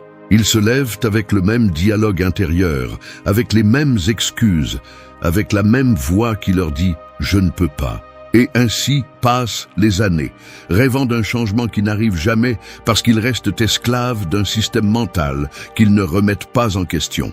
Reprogrammer l'esprit n'est pas de la magie, c'est de la discipline. C'est avoir le courage d'observer tes pensées sans te justifier. C'est arrêter de réagir par impulsion et commencer à répondre avec conscience. Le stoïcisme enseigne précisément cela, que le pouvoir n'est pas dans le contrôle du monde, mais dans la maîtrise de l'esprit qui l'interprète. Que la véritable liberté ne dépend pas de ce qui se passe à l'extérieur, mais de la façon dont tu choisis de le percevoir. Si ton esprit est en chaos, ta vie le sera aussi. Mais lorsque tu entraînes ta pensée, tes émotions et tes habitudes, tout commence à s'aligner. Non pas parce que le monde change, mais parce que tu changes la façon de l'affronter. Ce n'est pas un message pour celui qui cherche une motivation passagère, mais pour celui qui est prêt à prendre les commandes. Car lorsque tu contrôles ton esprit, tu contrôles ton destin. Et celui qui maîtrise son esprit cesse d'être une victime des circonstances pour devenir l'architecte de sa réalité. Prépare-toi, car les prochaines leçons ne te diront pas ce que tu veux entendre, mais ce que tu as besoin de comprendre. Le changement que tu cherches n'est pas dans le futur, il est dans ton esprit, et il commence maintenant. 1. Contrôle tes pensées, elles créent ta réalité. Ton esprit est comme une rivière. Si tu ne diriges pas son cours, l'eau déborde et emporte tout. C'est ainsi que fonctionnent les pensées. Si tu ne les contrôles pas, elles t'entraînent sans pitié. La plupart des gens vivent en laissant leur esprit courir sans but, sautant d'un souvenir à une inquiétude, d'un doute à une comparaison. Et puis ils se demandent pourquoi ils ont l'impression que leur vie est un chaos. Mais le chaos ne vient pas du monde extérieur, il vient du désordre interne. Ce que tu vois là-bas est le reflet de ce qui se passe dans ton esprit. Le stoïcisme enseigne que tu ne peux pas contrôler ce qui se passe, mais tu peux contrôler ce que tu penses de ce qui se passe. Marc Aurèle disait que la vie d'un homme est ce que ses pensées en font. Et il avait raison. Si tu te répètes que tout va mal, ton cerveau cherchera des preuves pour le confirmer. Si tu décides de voir chaque obstacle comme une opportunité, ton esprit s'adaptera pour trouver des solutions. La pensée est un ordre que le cerveau obéit et l'esprit ne distingue pas entre ce que tu imagines et ce que tu vis. C'est pourquoi il est si important de prendre soin de ce que tu penses. Contrôler tes pensées ne signifie pas les réprimer, mais les diriger. C'est les observer sans te laisser entraîner. Quand ton esprit te dit « je ne peux pas », remets-le en question. Demande-toi « est-ce vraiment vrai ou juste de la peur déguisée en logique ?» L'esprit a tendance à exagérer, à répéter de vieilles histoires, à te maintenir là où tu connais déjà la douleur. C'est pourquoi le maîtriser nécessite de la discipline et de la conscience. Il ne s'agit pas de lutter contre lui, mais de l'éduquer. Chaque fois que tu choisis une pensée consciente sur une pensée automatique, tu reprogrammes ton cerveau. Tu es en train de sculpter un nouveau chemin neuronal qui, avec le temps, deviendra ta nouvelle façon naturelle de penser. Le problème est que beaucoup attendent de ressentir de la motivation pour changer, alors que la motivation naît de la pensée correcte. Si tu penses que tu peux, tu agis. Si tu penses que tu ne peux pas, tu te paralyses. C'est pourquoi tout commence dans l'esprit. Tes pensées créent tes émotions. Tes émotions dirigent tes décisions et tes décisions définissent ton destin. Si tu veux une vie différente, commence par examiner ce que tu permets en toi. Chaque jour, observe ton esprit comme un gardien surveillant une porte. Demande-toi, cette pensée me renforce-t-elle ou m'affaiblit-elle? Si elle te détruit, ne la nourris pas. La plupart des gens ne se rendent pas compte que chaque pensée négative répétée est comme verser du poison dans leur propre verre. Peu à peu, ils se remplissent de ressentiment, de peur ou de doute, puis croient que la vie est injuste. Mais la vie ne fait que refléter la qualité de ton esprit. Contrôler les pensées est un entraînement quotidien. C'est remarqué quand ton esprit se disperse, quand il se concentre sur ce que tu ne peux pas changer, quand il se nourrit du passé. Dans ces moments-là, choisis de t'arrêter et de le rediriger. Répète des phrases qui renforcent ton esprit, comme « cela ne me contrôle pas ou je peux le gérer ». Ce ne sont pas de simples mots, ce sont des commandes qui reprogramment ton système mental. Ta réalité ne changera ni par chance ni par désir. Elle changera lorsque tu apprendras à penser avec intention. Lorsque tu cesseras de vivre à partir de la réaction et commenceras à vivre à partir du choix. L'esprit peut être une prison ou une forteresse. Tu décides laquelle construire. Et la décision commence maintenant, dans la pensée que tu choisis d'avoir après avoir entendu cela. Parce que chaque pensée compte, chacune laisse une trace, et chacune façonne la vie que tu es en train de créer. 2.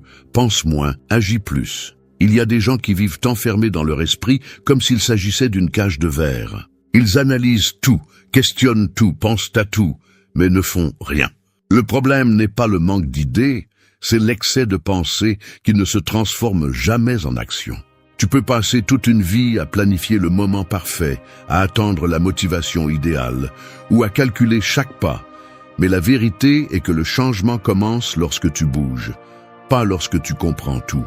L'esprit est expert en inventer des excuses, et plus tu penses, plus il trouvera de raisons pour ne pas commencer. Le stoïcisme enseigne que l'action est la seule preuve réelle de sagesse. Sénèque disait qu'il ne suffit pas de savoir ce qu'il faut faire, il faut le faire. La réflexion sans action devient un refuge confortable pour les lâches. Penser est utile seulement si cela te mène à décider, et décider est précieux seulement si cela te mène à agir. Il n'y a pas de transformation sans mouvement. Tu peux lire 100 livres, écouter 1000 conseils, mais si tu n'appliques rien, tu restes au même point. La connaissance ne te change pas, la pratique oui. La pensée excessive naît de la peur. Peur d'échouer, d'être jugé, de ne pas être prêt. Mais la vérité est que personne n'est complètement prêt pour rien. Les conditions parfaites n'existent pas. Si tu attends d'avoir tout clair, l'opportunité passera devant toi sans que tu la voies. Et pendant que tu doutes, quelqu'un avec moins de talent mais plus d'action sera déjà en train d'avancer. Tu n'as pas besoin de te sentir prêt, tu as besoin d'oser. La confiance ne se trouve pas avant d'agir. Elle se construit pendant que tu agis. Penser moins ne signifie pas être impulsif. Cela signifie avoir confiance en ton jugement et bouger sans trop de bruit mental. Cela signifie comprendre que tous les problèmes ne se résolvent pas en pensant. Certains ne se résolvent qu'en faisant. Il y a des batailles qui ne se gagnent pas par l'analyse, mais par l'expérience. Chaque pas t'enseigne plus que 1000 pensées. Celui qui agit apprend. Celui qui ne fait que penser stagne. La pensée excessive te vole aussi de l'énergie. L'esprit consomme de la force en imaginant des scénarios qui ne se produisent jamais. Il t'épuise, te paralyse, te fait te sentir fatigué avant de commencer. Mais quand tu passes de la pensée à l'action, quelque chose change. L'énergie revient, l'esprit se calme, le corps répond. Parce que l'action apporte de la clarté.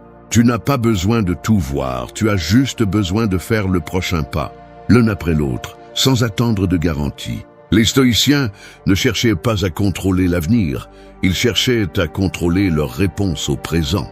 Et cela se fait en agissant. Faire ce qui est juste même si tu n'en as pas envie.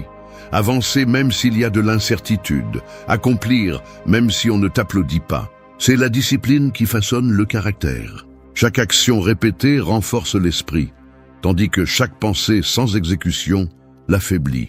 Commence petit. Fais quelque chose aujourd'hui, même si c'est minime. Change une habitude, accomplis une tâche, tiens une promesse. Parce que lorsque tu tiens ce que tu dis, ton esprit apprend à te faire confiance. Et quand ton esprit te fait confiance, il cesse de te saboter. Ne pense pas trop à comment le faire parfaitement, fais le présent. N'attends pas l'inspiration, crée le mouvement. Penser moins et agir plus, c'est te libérer de la prison mentale qui retarde ta vie. C'est comprendre que le chemin se construit en marchant, pas en imaginant. Que le doute se dissout avec l'expérience et que l'action même imparfaite vaut toujours plus que l'intention. Pendant que beaucoup continuent de rêver du moment idéal, tu peux faire de ce moment le bon. Parce que la pensée sans action est du bruit, mais l'action consciente est du pouvoir. 3. Prends soin de ce que tu consommes. Façonne ton esprit. Ton esprit est comme un miroir. Il reflète tout ce qu'il observe. Ce que tu vois, entends et répètes devient le matériau avec lequel tu construis ton monde intérieur. C'est pourquoi ce que tu consommes n'est pas seulement ce que tu manges, mais aussi ce que tu lis, ce que tu regardes, ce que tu écoutes, et les personnes avec lesquelles tu partages de l'énergie. Sans t'en rendre compte, chaque fragment d'information, chaque conversation, chaque image laisse une empreinte sur toi. Et ces empreintes s'accumulent jusqu'à former ta façon de penser, ton humeur quotidienne, tes réactions et ta vision de la vie. Beaucoup veulent avoir la paix de l'esprit tout en se nourrissant de bruit. Ils passent des heures devant des écrans remplis de drames, de critiques, de comparaisons et de trivialités, puis se demandent pourquoi ils se sentent vides ou irritables. L'esprit est un jardin sensible. Si tu le remplis de déchets, n'attends pas de fleurs. Le stoïcisme enseignait l'importance de protéger l'âme de ce qui pollue la pensée. Épictète disait que ce ne sont pas les choses qui nous perturbent, mais l'opinion que nous avons d'elles. Aujourd'hui, nous pourrions dire, ce n'est pas le monde numérique qui te fait du mal, c'est ce que tu décides de laisser entrer dans ton esprit. Tout ce que tu consommes devient nourriture ou poison. Lorsque tu choisis d'écouter des messages qui te renforcent, de lire des livres qui te mettent au défi ou de t'entourer de personnes qui t'inspirent, tu nourris ton esprit avec une énergie constructive. Mais lorsque tu consommes des plaintes, des nouvelles négatives ou des comparaisons constantes, tu affaiblis ton système mental. Ton esprit traite tout ce qui entre, même ce que tu penses ignorer. Cette musique, ces commentaires, ces pensées étrangères que tu répètes, tous deviennent une partie de ta programmation interne. L'esprit ne distingue pas entre la réalité et la répétition. Si tu répètes une idée suffisamment, elle finit par y croire.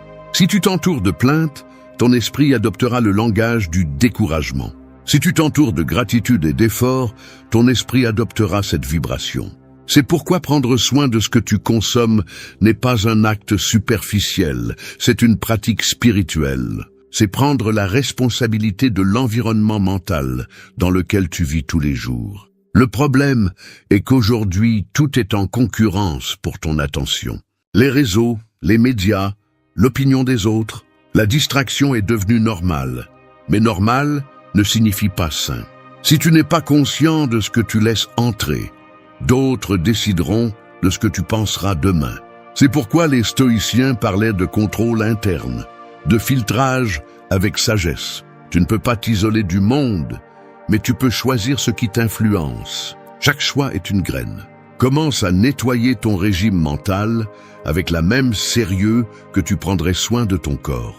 Limite le bruit, réduis le contenu qui ne fait que te faire sentir insuffisant ou en constante comparaison. Change le temps que tu passes en distraction par du temps de lecture, de réflexion ou de silence. Observe ce qui te laisse calme et ce qui te vole de l'énergie. La différence est claire. Ce qui t'élève te donne du pouvoir. Ce qui te vide te retire la direction. Prendre soin de ce que tu consommes, c'est aussi prendre soin de ton focus. Parce que ton esprit se façonne avec ce que tu répètes chaque jour. Si tu consommes de la tranquillité, des pensées claires et des actions conscientes, tu deviendras une personne plus centrée. Si tu consommes du chaos, tu deviendras une extension de celui-ci.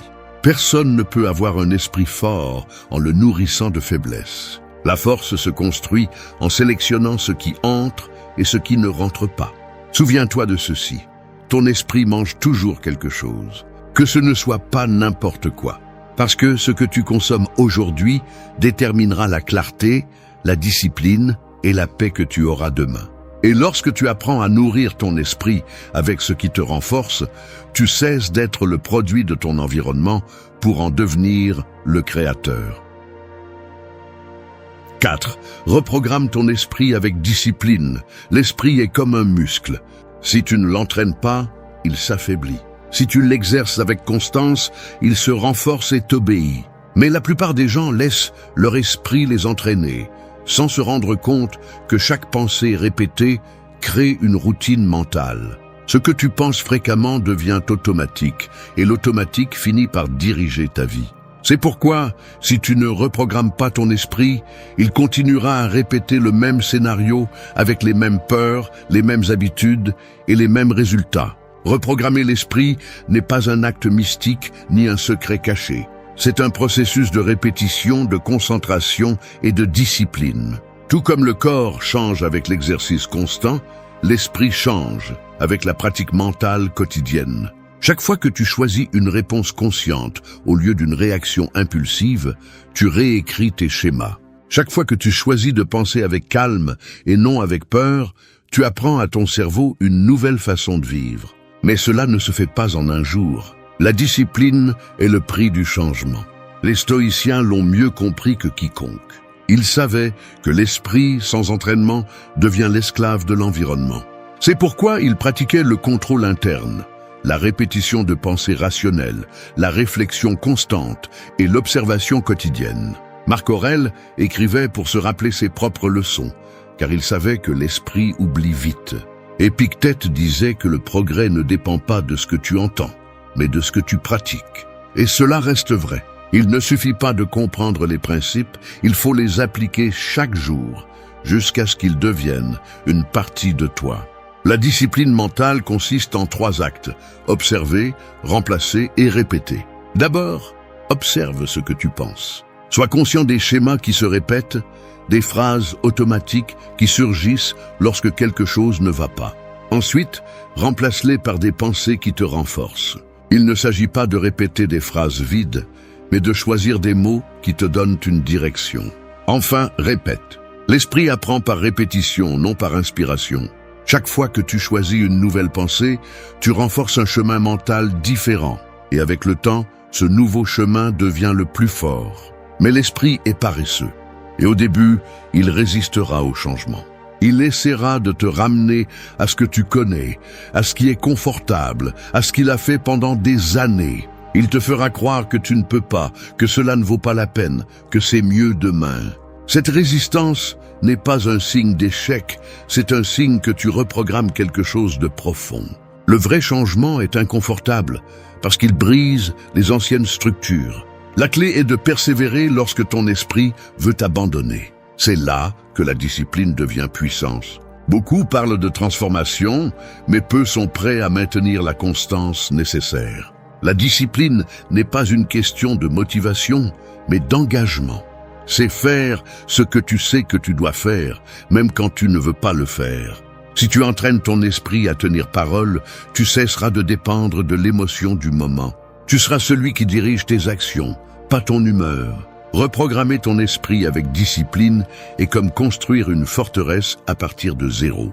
Jour après jour, tu places une brique, une pensée plus claire, une réaction plus sereine, une décision plus ferme. Avec le temps, cette forteresse devient ton refuge face au chaos du monde. Non pas parce que les problèmes disparaissent, mais parce que tu apprends à les affronter à un autre niveau de conscience. L'esprit discipliné ne cherche pas à tout contrôler, il cherche à se contrôler lui-même. Et lorsque tu y parviens, rien ne t'entraîne. Parce que celui qui maîtrise son esprit a déjà gagné la bataille la plus difficile. 5. Remercie et renforce ton esprit. Ton esprit est comme un champ de bataille. Les plaintes et la gratitude s'y affrontent, et celui qui gagne cette guerre détermine ta paix. La plupart des gens vivent en se concentrant sur ce qui manque, sur ce qui n'a pas bien tourné, sur ce que les autres ont. Cette attention constante au vide devient une prison mentale où rien n'est suffisant. La plainte affaiblit, la gratitude renforce. Non pas parce qu'elle change ce qui se passe, mais parce qu'elle change la façon dont tu le perçois.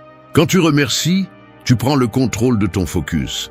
Et là où il y a du focus, il y a du pouvoir. La gratitude n'est pas une émotion douce ni un acte décoratif, c'est une stratégie mentale. C'est un exercice de conscience qui entraîne l'esprit à reconnaître ce qui fonctionne, au milieu de ce qui semble aller mal.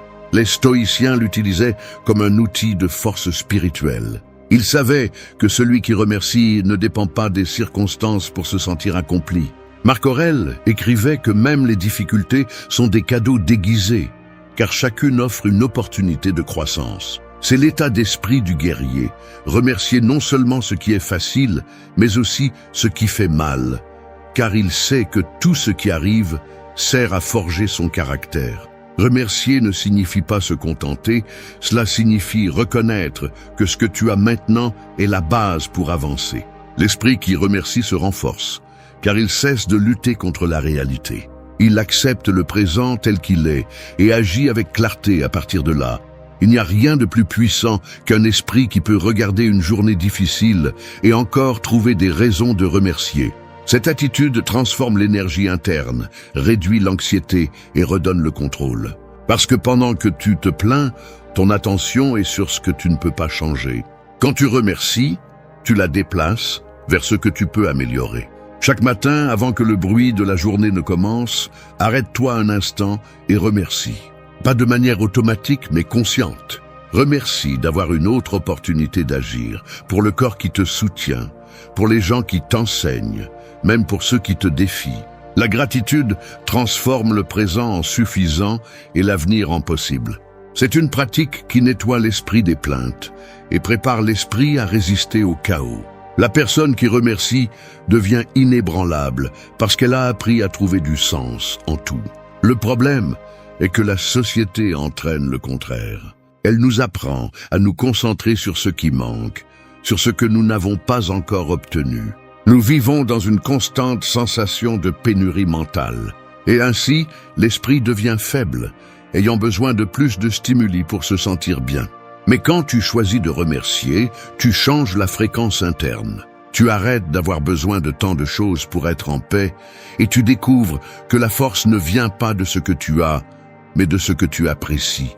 Remercier est aussi une forme de résistance. C'est refuser de laisser l'environnement décider de ton état d'esprit.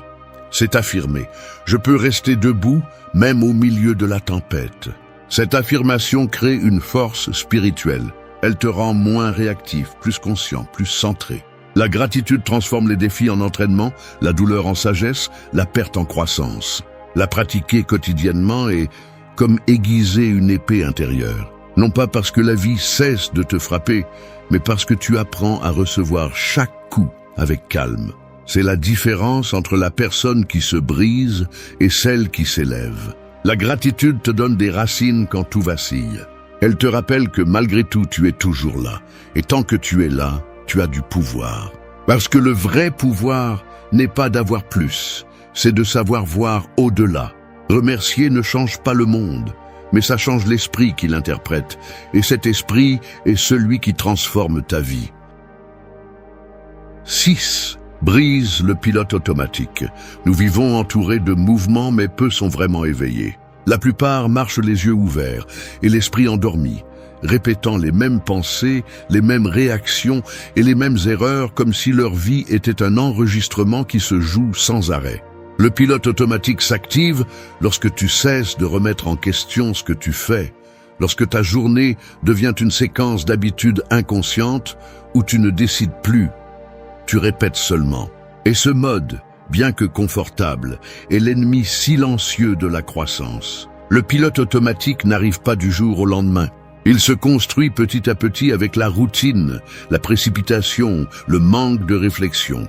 L'esprit s'habitue au chemin connu et cesse d'explorer de nouvelles routes. Ce qui est dangereux, c'est que dans ce mode de vie, tu peux passer des années à vivre sans vraiment vivre. Tu te lèves, tu accomplis, tu produis, tu réponds, mais à l'intérieur, tu es absent. C'est une forme de survie déguisée en normalité. Et le pire, c'est que beaucoup de gens pensent que c'est la vie. Le stoïcisme enseigne le contraire. Vivre avec présence, avec attention et avec intention. Épictète disait que personne n'est libre s'il ne contrôle pas son propre esprit. Être en pilote automatique, c'est perdre la liberté, parce que tu laisses ton esprit, ton environnement ou tes émotions décider pour toi. C'est vivre en réagissant, pas en choisissant.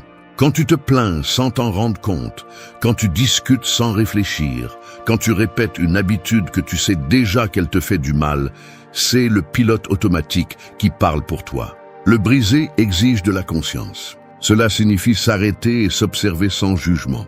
Cela signifie réaliser que tu n'as pas à continuer à agir de la même manière simplement parce que tu l'as toujours fait.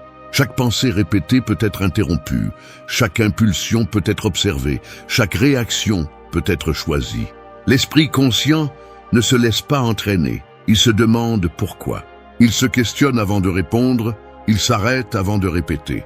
Et dans ce petit espace, entre l'impulsion et l'action, naît la liberté.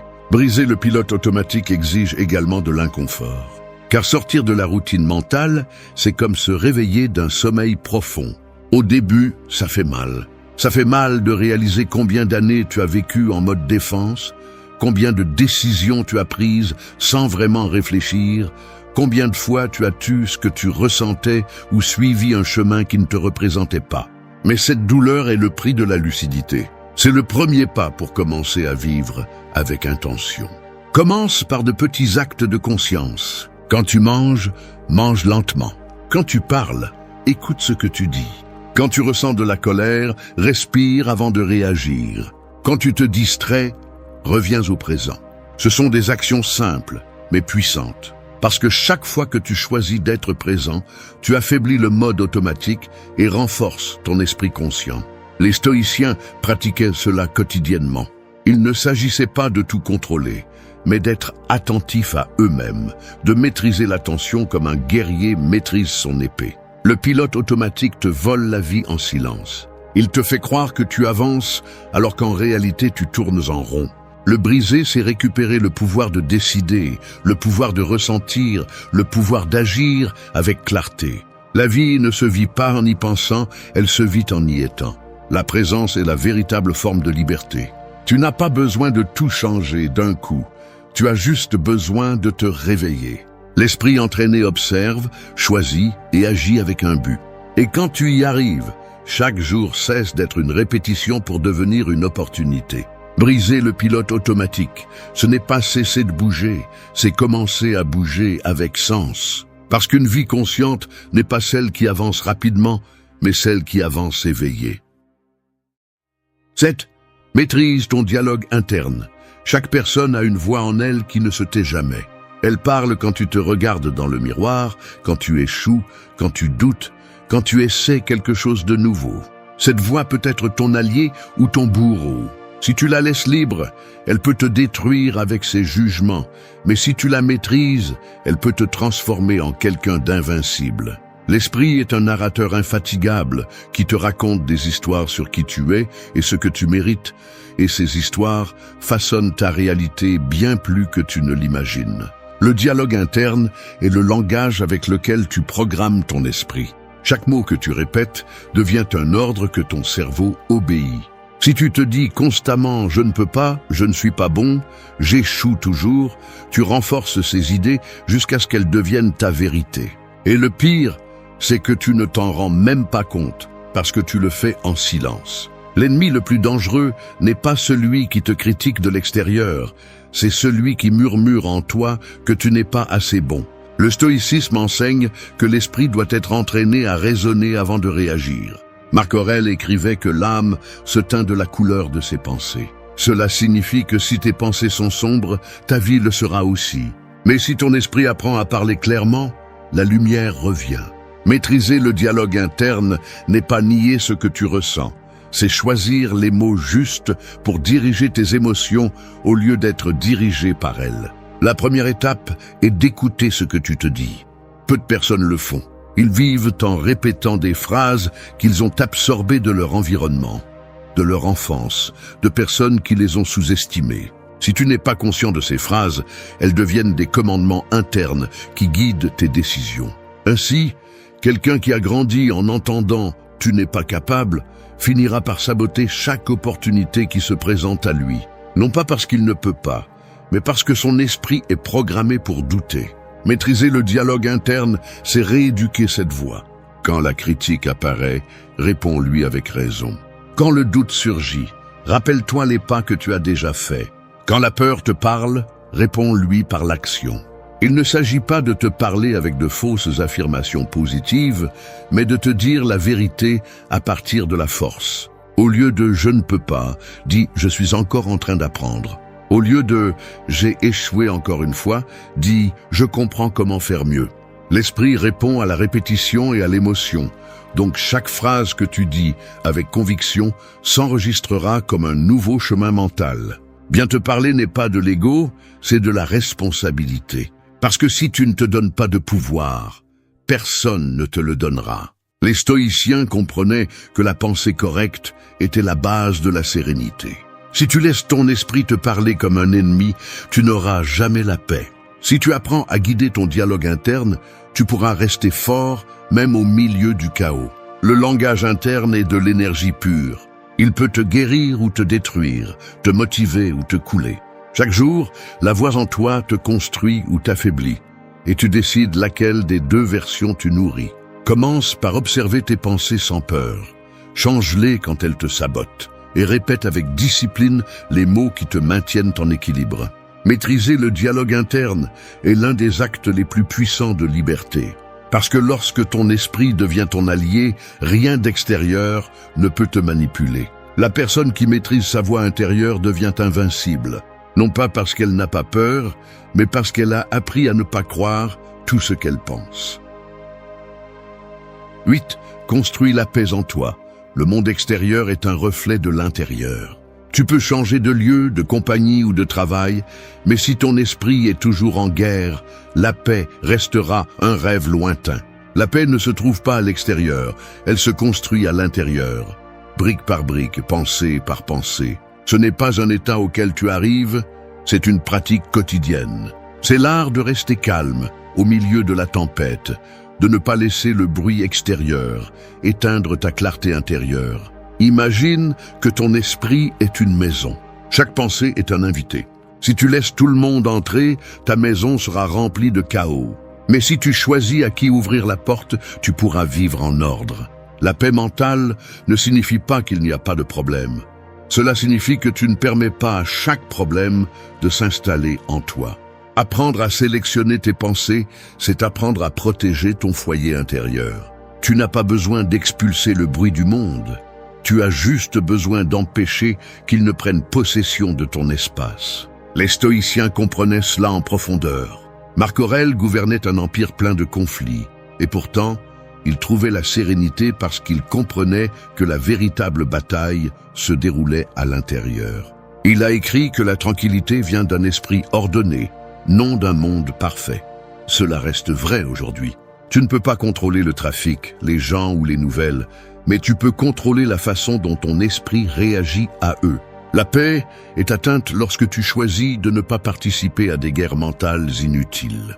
Construire la paix intérieure est une forme de discipline. Il ne s'agit pas d'éviter ou de réprimer, mais de former l'esprit à répondre avec sagesse. Chaque fois que tu choisis de ne pas discuter avec quelqu'un qui cherche à te provoquer, tu renforces ta paix. Chaque fois que tu décides de respirer avant de réagir, tu construis la stabilité. Chaque fois que tu choisis de lâcher prise sur quelque chose que tu ne peux pas changer, tu poses une brique de plus dans les fondations de ta sérénité. Le calme n'est pas une faiblesse, c'est une maîtrise. Seul celui qui se connaît lui-même peut rester en équilibre lorsque tout s'effondre. Le problème est que beaucoup cherchent la paix à l'extérieur, dans l'approbation, dans le couple, dans l'argent, dans le repos, dans le voyage. Mais cette paix dépend de conditions qui changent. Et lorsque ces conditions disparaissent, la tranquillité disparaît aussi. La véritable paix ne dépend pas de ce qui se passe, elle dépend de ta capacité à rester serein, quel que soit le résultat. C'est un état qui se cultive à partir de la conscience, de la compréhension profonde, que rien d'extérieur n'a de pouvoir sur ton esprit si tu ne le lui donnes pas. Le stoïcisme enseigne que ce qui te perturbe n'est pas le fait, mais ton interprétation du fait. Si tu te mets en colère pour quelque chose, ce n'est pas la situation qui te fait perdre ton calme, c'est ton jugement sur elle. Et si tu changes le jugement, tu changes l'émotion. La paix intérieure est le résultat de cette pratique constante de réinterpréter la réalité à partir de la raison et non de l'impulsivité. C'est te demander: cela mérite-t-il mon énergie ou cela vole-t-il simplement mon attention? Construire la paix en toi, ce n'est pas te retirer du monde. C'est apprendre à vivre en lui sans te perdre. C'est avoir la force de rester calme pendant que les autres s'agitent. C'est ne pas répondre avec colère lorsque l'environnement exige des cris. C'est rester fidèle à ton centre, même lorsque tout autour cherche à te déstabiliser. C'est là la véritable maîtrise mentale. Lorsque tu y parviens, rien ni personne ne peut te voler ta sérénité. Parce que tu comprends que le chaos extérieur existera toujours, mais c'est toi qui décides si tu le laisses entrer. La paix n'est pas un cadeau, c'est une construction consciente.